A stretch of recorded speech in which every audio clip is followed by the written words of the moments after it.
Apakah guru menjelaskan tujuan pembelajaran? Apakah guru mengaitkan materi pelajaran sebelumnya dengan yang akan diajarkan pada hari ini? Saya yang kita nilai. Oh ini ya betul, betul. Ya. Nah, yang lainnya itu kalau misalnya ada tambahan apa menjelaskan atau memberikan persepsi, tidak usah kita nilai karena memang di dalam lembar pengamatan kita tidak ada poin itu. Ya, jadi apa saja yang ada di dalam lembar penilaian kita, pengamatan kita itu yang kita nilai, yang kita amati. Ya. Kemudian juga pada saat pembelajaran, apa yang dilaksanakan, ya, hanya metode pembelajarannya bagaimana, ya, apakah misalnya itu menggunakan metode pembelajaran diskusi, misalnya untuk tanya jawab. Mungkin juga pada saat pembelajaran, apakah guru memberi kesempatan kepada siswa untuk bertanya. Nah, kalau tidak ada itu ya dianggap tidak ada. Jadi apa saja yang ada di dalam lembar pengamatan kita itu yang kita amati, Pak. Yang lainnya itu kita abaikan saja. Demikian juga kalau di kegiatan penutup misalnya, ya, begitu, Pak. Kemudian kan ada tes juga kalau misalnya kita mau melihat peningkatan hasil belajar, ya, kita lakukan tes.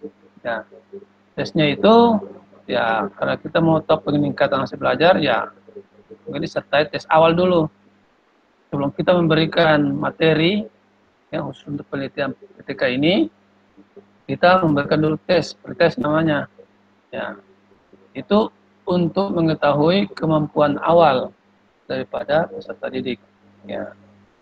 Jadi kalau sudah kita ketahui, kita berikan materi, ya, setelah selesai itu kita berikan tes akhir atau post test. Nah, setelah itu kita analisislah datanya, ya, kita hitung semua. Pretestnya berapa nilainya, post testnya berapa nilainya, kita bandingkanlah. Oh ini peningkatannya misalnya dari misalnya 50 nilainya naik menjadi 83. Oh ada peningkatan 33 angka nilai. Atau mungkin mau dipresentasikan berapa persen peningkatannya bisa, ya. Nah, itu. Jadi itu anunya Pak, langkah-langkahnya. Jadi Bapak nanti ya itu analisisnya kan tidak rumit itu analisisnya. Karena kita hanya menghitung hasil tesnya, pretest dan post testnya. Nah, kalau Bapak mau menggunakan, tapi memang agak sulit kalau menggunakan tes esai dan kinerja, ya.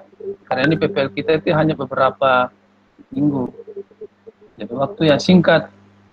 Jadi mungkin kalau bisa tesnya itu pilihan ganda saja, Pak. Coba ya, pakai pilihan ganda supaya jangan terlalu repot, gampang dianalisis. Karena kalau misalnya esai itu harus punya rubrik lagi, rubrik penilaian. Kita harus jawab dulu secara lengkap, baru dibuat rubriknya, dibagi-bagi. Jadi ada hubungannya dengan yang kemarin yang evaluasi penilaian, ya, jadi penilaian, penilaian itu ada hubungannya. Itu. Jadi sekali lagi saya sampaikan bahwa pakai saja pilihan ganda itu lebih mudah, ya, karena hanya benar salah. Kalau benar dapat 1, kalau salah dapat 0 misalnya. Nah, nantilah kalau misalnya hanya 10 nomor, ya nanti kita tinggal kali 100, ya, misalnya 8 benar, kemudian totalnya itu 10, ya berarti 8 kali 100 bagi 10 berarti 80, ya. Itu jadi gampang saja itu.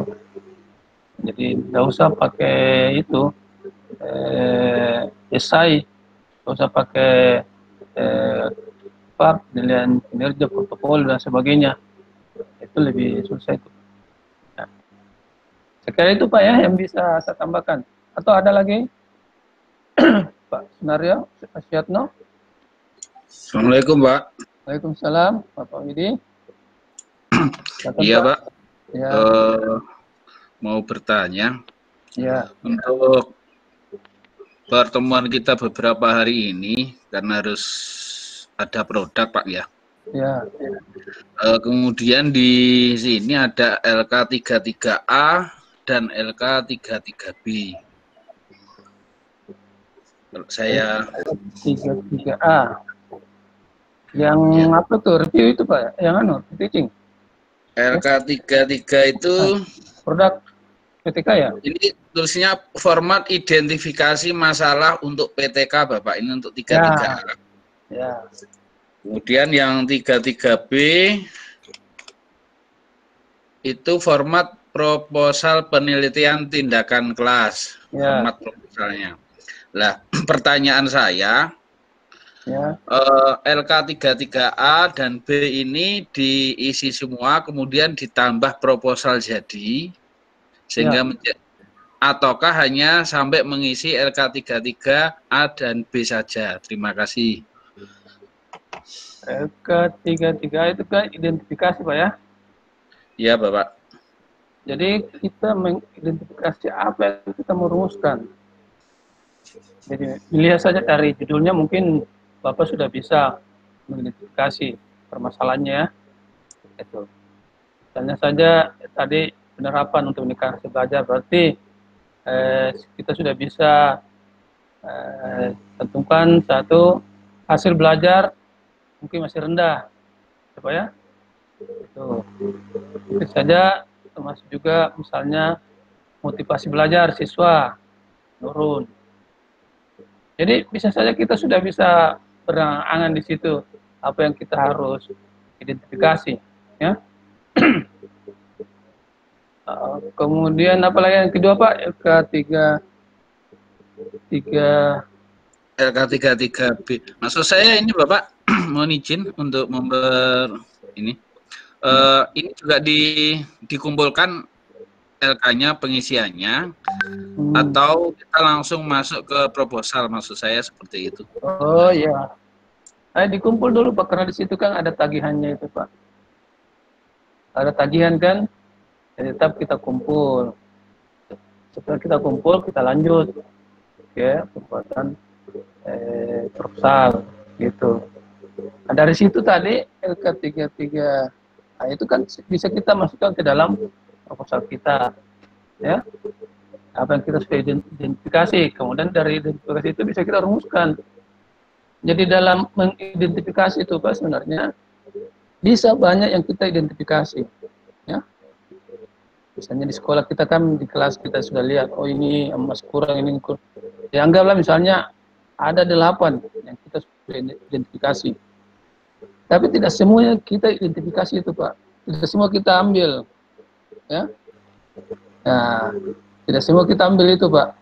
Jadi mungkin saja 1 atau 2. Kan hanya kita mengidentifikasi saja.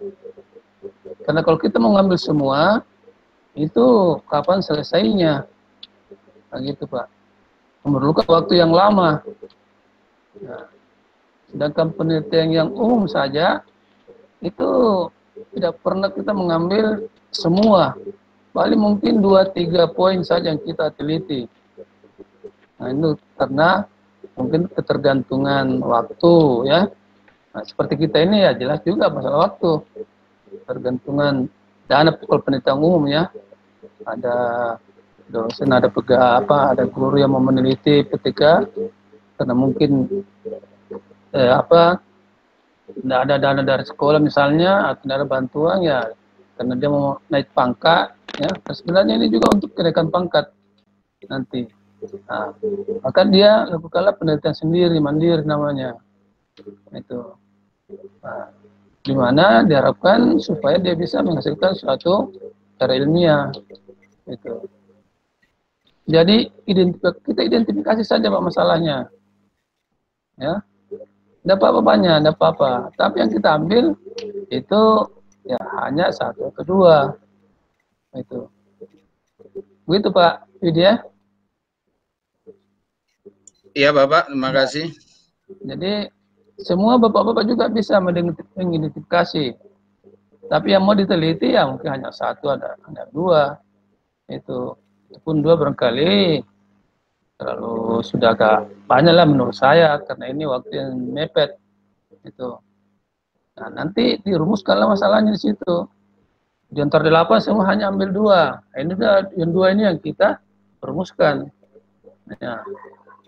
Apakah dengan penerapan model pembelajaran ini hasil belajar peserta didik bisa meningkat?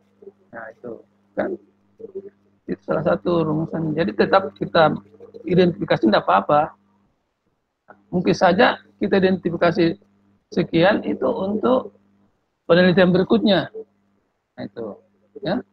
Karena pada saat ini kita hanya mengambil 2. Jadi mungkin masih ada 3 atau 4 identifikasi masalah yang belum dilaksanakan. Jadi itu bisa nanti penelitian berikut Bapak lakukan.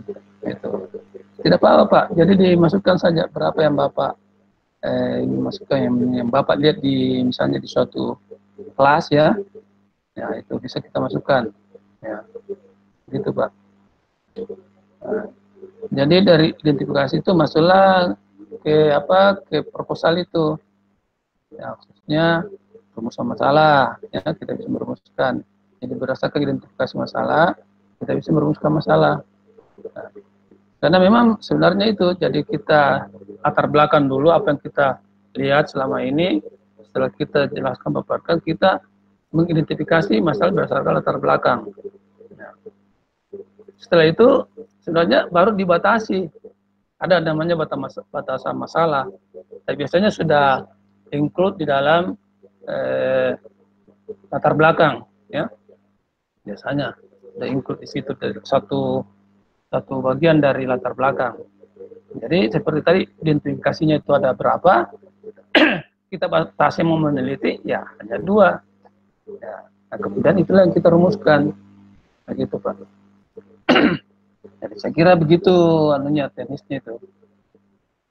Nah, kalau sudah kita dapatkan, kita sudah rumuskan, ya kita mulailah mencari referensi yang mendukung apa yang kita rumuskan. Nah, secara tidak langsung itu antara judul itu ada kaitannya dengan rumusan masalah, ya. Jadi seperti pada judulnya penerapan model pembelajaran blended learning terhadap peningkatan hasil belajar pada mata pelajaran apa, ya. Dari situ kan sudah kelihatan bahwa rumusan masalahnya itu adalah bagaimana menerapkan. Nah, kemudian bagaimana hasil belajarnya. Nah, kalau mau kita tahu berapa besar peningkatan hasil belajar, itu saya kira jangan usah terlalu banyak lah. Nanti Bapak bisa agak kerepotan kalau terlalu banyak yang mau diteliti Pak ya. Cukup 1 atau 2 saja. Yang sederhana saja. Dan sekali lagi saya sampaikan bahwa ini waktunya yang memang sedikit mepet, ya. Ya, waktunya ini yang cuma 2-3 minggu ini itu tidak bisa. Kalau sebenarnya Pak ya, sebuah proposal itu katakan proposal yang memenuhi persyaratan, ya itu seharusnya beberapa bulan, ya. Karena kita ini dalam kondisi PPG, jadi ya sedikit agak bawalah sedikit, maksudnya tidak usah dibuat terlalu luas, sederhana saja, ya itu Pak. Kira gitu Pak Widi ya. Ya siap Bapak. Ada lagi barangkali Bapak-bapak, karena kita di sini adalah kita diskusi refleksi mengenai masalah PTK, ya termasuk juga hubungannya dengan pembelajaran kemarin. Ya. Oke. Pak Randang, ada mungkin? Saya foto dulu nih untuk absen.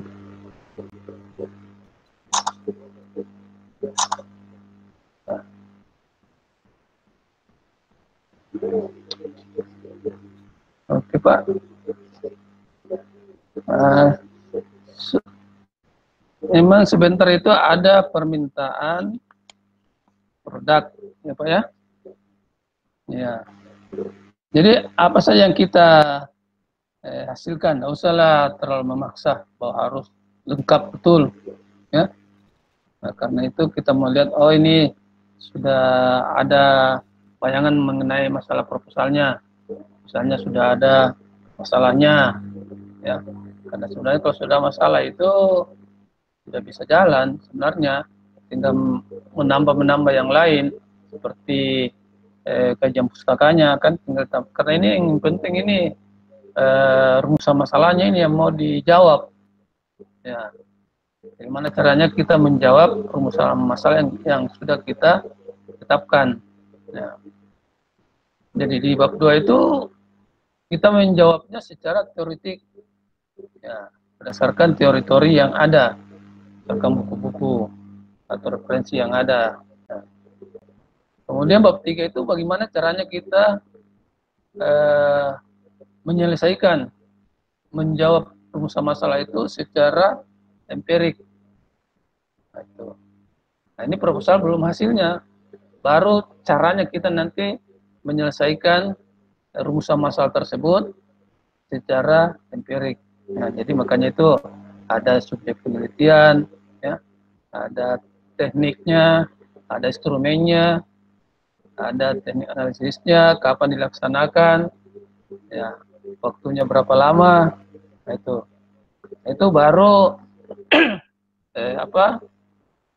baru semacam instrumen untuk menyelesaikan, untuk menjawab rumusan masalah secara empirik. Nah, setelah itu baru kita ambil data. Nah, jadi kita mengambil data sesuai dengan apa yang ada di metode penelitian tersebut, ya. Jadi misalnya siswanya berapa, 30 orang, ya, misalnya. Nah, makanya nanti datanya kalau bisa ya 30 orang, data-data dari siswa itu yang kita butuhkan. Hasil belajar misalnya. Nah, itu semua siswa yang 30 orang itu ya misalnya kalau bisa punya nilai pretest dan nilai post-test, ya. Gitu. Nah, begitu. Nah, setelah kita meneliti, ambil data, barulah nanti di bab 4 kita sampaikan hasil analisis kita, ya, berdasarkan data-data yang sudah diperoleh, gitu. Kemudian kita simpulkan, kita bahas, ya, kita bahas sesuai dengan hasil apa yang kita dapatkan, ya. Jadi ada pembahasannya juga Pak di bab 4 itu, ya. Ya, oke Pak. Pak ini gimana Pak? Yang lain? Saya kira judulnya kan sudah fix tadi semua Pak ya? Iya, sudah Pak kalau judul ya, tadi. Betul. Nah, dari judul itu bisa kita dengan masuk ke rumusan masalah itu, secara kasarnya, ya. Karena memang dari judul sudah kelihatan penerapan model pembelajaran ini terhadap peningkatan hasil belajar. Nah, jadi maksudnya bagaimana kita menerapkan model pembelajaran ini untuk meningkatkan hasil belajar. Itu kan sudah salah satu rumusan masalah. Kemudian tambahannya lagi dua rumusan masalah, yaitu tadi peningkatan, kan peningkatan. Jadi berapa besar peningkatan hasil belajar setelah diadakan penerapan model pembelajaran ini terhadap mata pelajaran apa, ya, itu. Jadi saya kira sudah cukup itu, rumusan masalahnya sudah ada. Gitu. Di latar belakang ya tinggal kita poles-poles lah, ya. Kita buat kalimat-kalimat di mana dalam latar belakang itu biasanya kita mengulas secara luas dulu, nggak usah mendunia, ya. Itu mungkin tingkat nasional di Indonesia bagaimana sistem pendidikannya, ya, mengerucut sehingga seperti piramida terbalik, ya, dari besar turun mengecil. Nah, akhirnya sampai kepada topik judul kita itu, gitu. Jadi diharapkan bisa dijelaskan mengenai keadaan sekolah, ya, bagaimana keadaan sekolahnya, bagaimana sistem pembelajarannya, gitu. Jadi ditambah-tambah saja di situ, Pak. Nah, apalagi saya kira rumusan masalah kan tidak ada masalah, sudah jelas. Kita bisa ambil langsung dari judul sudah kelihatan bahwa rumusan masalahnya ini, ya. Kemudian tujuannya sudah jelas juga. Kemudian manfaatnya itu sudah jelas kan? Ada murid, manfaatnya siswa. Ada guru, apa manfaatnya bagi guru. Ada apa manfaatnya bagi sekolah. Itu saja sudah cukup. Nah, karena ini dalam lingkup sekolah, ya. Nah, itu. Kemudian kajian pustakanya ya berhubungan dengan judul yang kita angkat, ya. Jadi diharapkan sesuai dengan apa yang ada di judul untuk kita kaji teorinya, karena itulah merupakan jawaban secara teoretik sehingga bisa kita simpulkan bahwa ada pengaruh peningkatan hasil belajar akibat adanya penerapan model pembelajaran berbasis learning, misalnya based learning. Itu adalah hipotesis tindakan atau jawaban daripada rumusan masalah secara teoretik. Nah, itu ya Pak. Sedangkan secara empirik ya kita ya mengacu ke bab 3 metode penelitian. Bagaimana caranya kita meneliti supaya data yang kita dapatkan itu memang sesuai dengan apa yang kita harapkan. Nah, jadi membuatlah RPP, tapi RP-nya kan sudah ada. Membuatlah bahan ajar, membuatlah KPD, membuatlah apalagi evaluasi penilaian. Nah, itu semua kan sudah ada, jadi tidak terlalu repot lagi untuk membuatnya itu.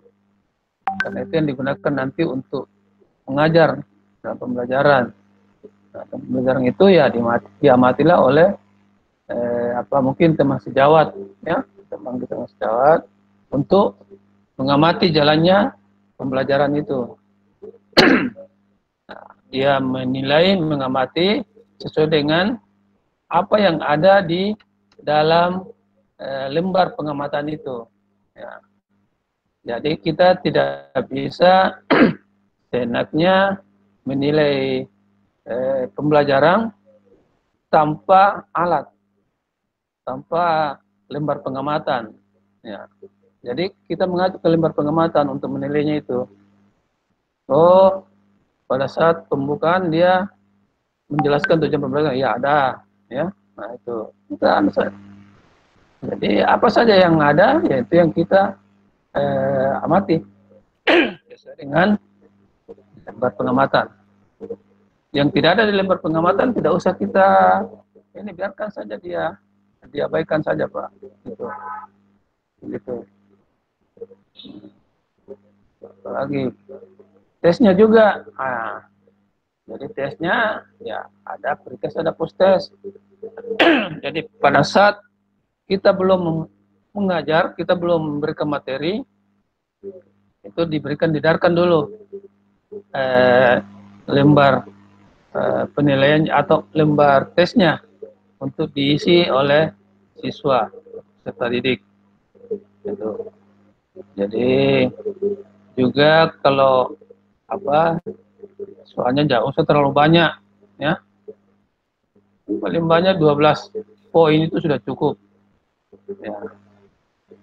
Nah, setelah diberikan pretest, ya barulah kita memberikan materi sesuai dengan apa yang akan kita teliti. Ya. Setelah selesai pertemuan mungkin kita rancang mungkin 2 atau 3 kali pertemuan, di akhir itu baru kita berikan lagi post test, ya, tes akhir untuk mengetahui bagaimana hasil belajar daripada peserta didik tersebut. Nah, itu apakah meningkat atau tetap atau malah mungkin menurun. Nah, kalau yang menurun ini yang kita harus tindak lanjuti. Kenapa bisa nilainya menurun? Ya, atau mungkin juga paling hampir sama dengan pretestnya. Kalau misalnya pretestnya dapat 40, mungkin setelah diberikan tes mungkin hanya 45, wah terlalu rendah itu, ya. Diharapkan bisa ya di atas 20 mungkin, sehingga diharapkan bisa ada peningkatan yang signifikan. Itu. Nah, sekira itu Pak ya anunya ya, teknisnya, ya. Jadi Bapak menulis saja, mengisi saja format PTK-nya, ya, sesuai dengan poin-poinnya di situ. Ya, kalau jadi maksudnya tidak usahlah kita harus berurutan. Nanti harus selesai latar belakang baru kita melangkah ke rumusan masalah. Tidak usah, apa saja yang sudah ada di benak kita langsung ditulis saja Pak. Nah, seperti rumusan masalah kan sudah ada, sudah bisa kita ambil. Tulis saja rumusan masalah. Nah, rumusan masalah itu hubungannya dengan tujuan penelitian. Nah, berarti sudah 2 poin bisa kita buat. Nah, secara tidak langsung juga poin hipotesis tindakan sudah mirip-mirip itu. Jadi tinggal sedikit dirubah kalimatnya sedikit, ya sudah itu hipotesis tindakan. Nah, jadi secara langsung sudah ada beberapa poin yang bisa kita isi. Nah, kalau latar belakang mungkin bisa Bapak mengacu ke sekolahnya dulu masing-masing, ya, mengacu ke sekolahnya bagaimana, atau di kelasnya. Ini kan dengan kelas, berarti kita mau meneliti apa yang terjadi di kelas kita, ya, apa yang terjadi di kelas kita. Jadi bukan di kelas orang lain, di kelas kita sendiri, ya itu. Jadi jangan kita melihat kelas orang lain, kelas kita yang kita mau tingkatkan, misalnya hasil belajarnya. Gitu. Ya. Jadi dibuatlah sedikit-sedikit. Apalagi kalau di itu kajian teori kan kita bisa lihat anunya Pak, poin-poin yang ada di judul. Itu sudah bisa kita masukkan anunya, materinya, ya, seperti model pembelajaran misalnya. Maka masukkanlah di kajian pustaka, ya, di kajian teori itu mengenai materi model-model pembelajaran, ya. Nah, kalau kita sudah tetapkan bahwa misalnya model pembelajaran berbasis masalah, maka ya dilengkapilah di situ apa-apa saja, seperti mungkin sintaksnya, langkah-langkah pelaksanaannya, ya. Mungkin juga bisa kita tambahkan kelebihan dan kekurangannya dibanding dengan model lain, ya. Dan juga kalau ada karakteristiknya, bagaimana karakteristik dalam pembelajaran berbasis masalah, ya. Tuh. Jadi bisa kita tambahkan itu Pak, sedikit-sedikit. Sebentar lagi kalau yang lain mungkin hasil belajar, ya kita masukkan lagi apa itu hasil belajar, bagaimana cara mendapatkannya, ya, apa yang mempengaruhi hasil belajar bisa meningkat, itu. Jadi bisa kita, itu juga referensinya banyak, ya, ya kalau bukan buku cetak ya di internet juga bisa kita ngambil. Jadi banyak sekali Pak. Jadi saya kira mungkin kalau memang bisa pun ya paling 1-2 minggu sudah bisa rampung itu. Sebelum masuk PPL, ya, sebelum masuk meneliti sudah bisa rampung itu. Saya kira bisa Pak. Ya. Jadi maksudnya janganlah kita menunggu harus selesai bab 1 baru masuk ke bab 2. Nanti selesai bab 2 baru masuk ke bab 3. Tidak perlu, tidak usah gitu. Apa saja yang ada di benak Bapak, masalah tadi subjek penelitian ya langsung dimasukkan saja. Gitu. Ya. Itu kan paling gampang subjek penelitian. Kita sudah tahu bahwa di sekolah kita yang apa yang kita ajar siswanya sekian kelas, ya. Yang kita ambil adalah kelas, misalnya kelas 11 PKJA misalnya, ya itu. Kemudian tempat dan waktu pelaksananya ya kita sudah bisa tulis. Tempatnya di mana, di SMK apa, ya. Tempatnya, kemudian waktunya ya kita ancang-ancang saya dulu tanggal sekian sampai tanggal sekian, karena kan belum jelas anunya ya. Nah, jadi bisa kita ancang-ancang seperti itu. Nanti kan bisa direvisi kembali kalau ada perubahan data, gitu Pak. Jadi saya kira bab 1, bab 2, bab 3 itu sudah bisa ada isinya, ya. Walaupun itu belum lengkap, ya. Walaupun belum lengkap itu sudah bisa, ya. Seperti tadi Pak Nisa tadi pagi itu saya lihat sudah sekitar 45% itu sudah bagus, ya. Jadi tinggal dia tambah-tambah lagi, gitu. Mungkin sebentar lagi duduk-duduk minum kopi, sudah dilihat, oh iya, tulis lagi. Ya, Pak. Ya, Siapa? Ya, saya kira gitu Pak ya. Iya Pak. Jadi tidak usah kita kaku, pokoknya fleksibel saja. Apa yang ada di benak kita masukkan lagi, gitu. Ya, karena kalau tidak kita mau berurut, wah, kapan bisa selesai? Nah, itu. Jadi apa saja yang ada di ingatan kita, oh itu dimasukkan. Ya. Oke Pak, ada lagi barangkali yang bisa saya berikan masukan? Ya. Ini saya lihat ya, memang ada di apa ini jadwal ini ada produk yang harus diupload, ya Pak ya. Nah, jadi tidak usahlah kaku, apa saja yang ada sampai besok ya, pagi mungkin ya, atau ya itu saja dimasukkan, tidak apa-apa Pak. Tidak apa-apa. Jadi tidak usah, saya belum lengkap ini, tidak usah dulu saya masukkan, tidak apa-apa. Karena di situ mungkin bisa diberikan lagi masukan-masukan, gitu. Ya. Jadi tidak perlu lah bilang, oh, nanti lengkap baru dikumpul. Nah, tidak usah, ya. Jadi apa saja, sampai di mana saja, intinya itu saja. Dan saya kira sudah mewakili bab 1, bab 2, bab 3, saya kira sudah mewakili. Walaupun itu belum lengkap betul, tapi sudah terwakili lah semua bab. Ya. Jangan lupa daftar pustakanya Pak, ya. Daftar pustaka harus ada. Karena itu mau dilihat ini yang Bapak kutip di bab 2 ini sumbernya dari mana.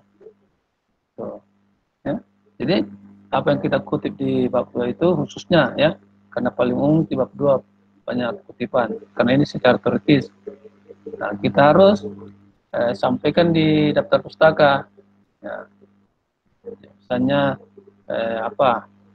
Ahmad, kita kutip dari bukunya Ahmad ya, tahun misalnya 2015, mengatakan bahwa model pembelajaran berbasis masalah itu adalah suatu model pembelajaran yang paling sederhana misalnya ya. Itu kita kutip dari buku itu. Jadi kita lihat, oh si Ahmad tahun 2015. Jadi disampaikanlah ke daftar pustaka. Pada daftar pustaka itu harus lengkap lagi. Jadi Ahmad 2017, kemudian judul bukunya ya, penerbitnya dan tempat penerbit dan penerbitnya gitu. Nah, kutipannya di kajian pustaka itu hanya nama dan tahun saja. Ya. Kalau sekarang ada beberapa yang cantumkan halamannya supaya lebih tepat katanya ya. Tapi kalau tidak bisa ya cukup nama dan tahun saja. Halamannya tidak usah dulu, tidak usah kalau memang bisa disampaikan juga halamannya tidak apa-apa, lebih bagus lagi. Ya, tapi pada umumnya nama dan tahun di dalam kutipannya. Penulisan kutipan itu bisa di awal kita sampaikan, Nur Sia mengatakan ini, atau bisa juga di akhir. Jadi kita nyatakan dulu pembelajaran berbasis masalah adalah suatu pembelajaran yang kemudian di akhirnya dalam kurung Ahmad 2015 18 kurung. Nah, itu menandakan bahwa kutipan dari saudara Ahmad yang kita ambil. Gitu. Jadi dalam kutipannya itu bisa di awal, bisa di akhir, tidak apa-apa. Itu Pak. Apalagi yang bisa saya berikan tambahan. Daftar pustaka itu berurut Pak ya. Kita menggunakan model apa namanya? Association psikologi, apalagi? Ada kemarin saya lupa lagi ya. Tapi namanya APA, ya. Ya. Itu. Jadi berdasarkan abjad. Jadi kalau misalnya tadi Ahmad berarti dia paling di atas, kalau tidak ada yang nama di apa yang lebih depan lagi, ya. Seperti Abdullah berarti dia lebih depan lagi.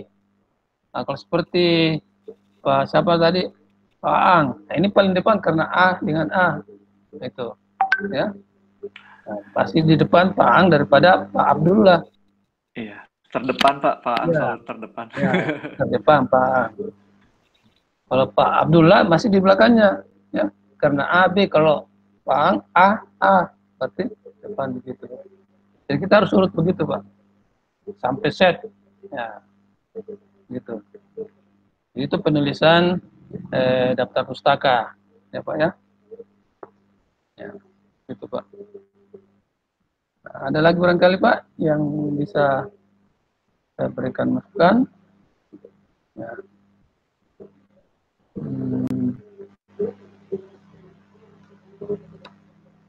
Kalau tidak ada, saya kira Bapak sudah bisa melanjutkan membuat produknya, ya. Mudah-mudahan sampai produknya dibuat, barangkali bisa sampai 75%. Ya, itu hanya harapan saya Pak ya. Kalau memang tidak bisa ya tidak apa-apa. Maksudnya berbuatlah semaksimal mungkin, ya Pak ya. Ya, kita berbuat semaksimal mungkin sesuai dengan kemampuan. Dan Ya, jangan juga dipaksa. Baik Pak, insya Allah Pak. Kita ini menjaga kesehatan juga Pak, ya. Ya, lebih berharga itu kesehatan daripada yang lain, ya Pak. Kita sudah por sampai mungkin jam 3 baru tidur, ya, jam 3 malam. Tiba-tiba besok, aduh, tidak fit. Nah, ini kan, jadi jaga kesehatan juga Pak, ya. Yang lalu-lalu itu ada beberapa peserta, kebetulan masih luring Pak, masih ada yang di sini. Jadi sebagian awalnya itu daring, kemudian setelah itu untuk workshopnya datang ke Makassar. Itu ada beberapa peserta yang mungkin karena dia forsir, kerja tugas dan sebagainya, ada yang masuk ke rumah sakit. Nah, karena mungkin kurang tidur, ya, makan juga tidak teratur dan sebagainya, sehingga masuk di rumah sakit di Vietnam beberapa hari. Ini kita tidak harapkan begitu Pak. Jadi, kalau memang sudah capek ya istirahat dulu, ya. Saja biasa begitu, kalau sudah capek tidur. Nanti pagi atau mungkin salat subuh kerja lagi. Daripada kita memaksa sampai jam 3 jam 4 baru tidur, diharapkan bisa selesai. Akhirnya nanti juga kita yang bisa repot, ya, bisa sakit. Itu yang saya harapkan, tolong dijaga kesehatan, ya. Karena Bapak ini masih dalam suasana PPG, ya. Ya, mudah-mudahan semua sehat-sehat sampai di akhir PPG ini Pak. Ya, saya kira Pak. Oke, Bapak-bapak sekalian. Kalau tidak ada lagi mungkin Bapak bisa melanjutkan kegiatannya untuk menghasilkan sebuah produk ya, walaupun itu juga belum 100% Pak ya. Ya, sesuai kemampuan saja Pak. Ya. Saya kira begitu Pak ya. Iya. Ya, Pak. Ya. Iya, Pak, baik. Sebelum kita tutup mungkin saya minta salah satu orang untuk membantu memberikan doa, menutup doa ya dalam acara siang sampai sore hari ini. Silakan, barangkali ada yang bisa mewakili teman-temannya untuk memberikan doa.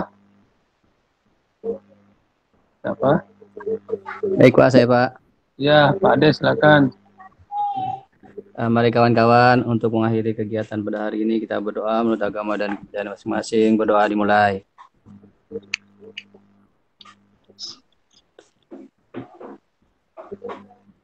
Berdoa selesai. Oke.